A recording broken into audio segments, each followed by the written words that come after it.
आज 15 আগস্ট আমার এবং আমার পরিবারের তরফ থেকে সকলকে জানাই ভারতবর্ষের ৭৭তম স্বাধীনতা দিবসের অসংখ্য শুভেচ্ছা।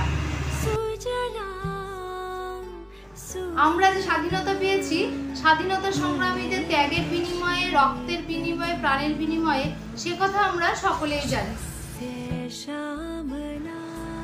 আর এটাও জানি ভারত স্বাধীন হওয়ার এতগুলো বছর পরেও এখনো ভারতবর্ষে দুর্নীতি, দারিদ্রতা, নারী নির্যাতনের মতো সমস্যা রয়েছে।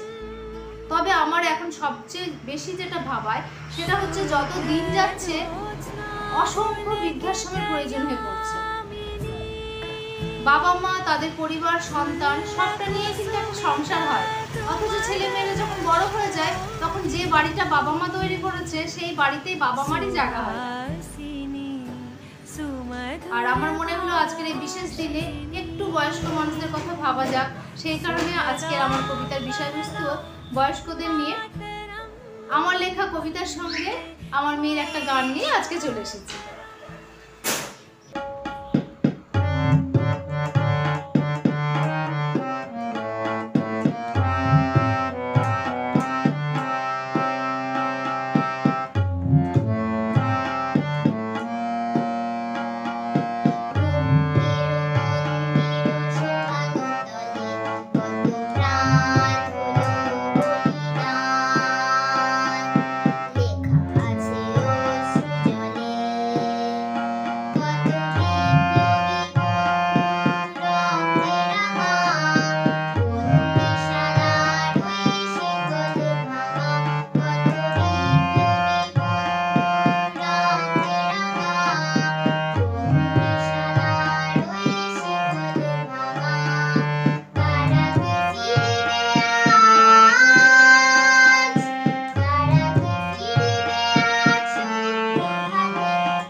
আজকের কবিতা ঝরা পাতা।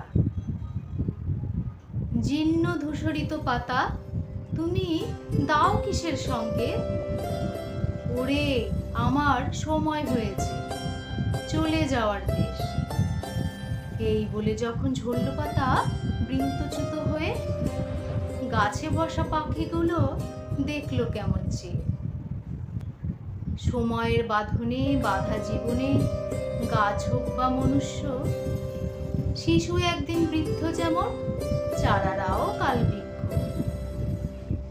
অঙ্কুর যখন পরিণত হয় ছোট্ট এক গাছে, যত্নে তাকে বড় করা হয় মন থেকে ভালোবেসে।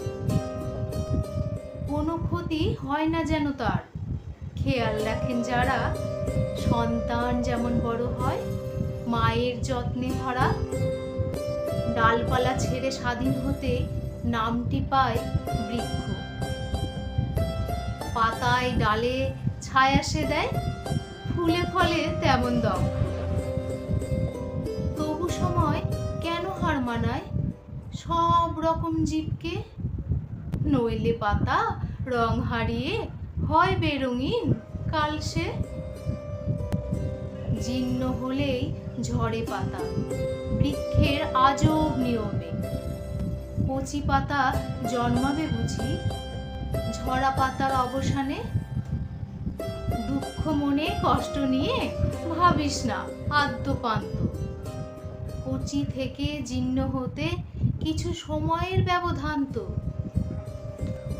ভালোবাসায় রাঙাও তাকে যখন দীর্ণ জীর্ণ গাথা।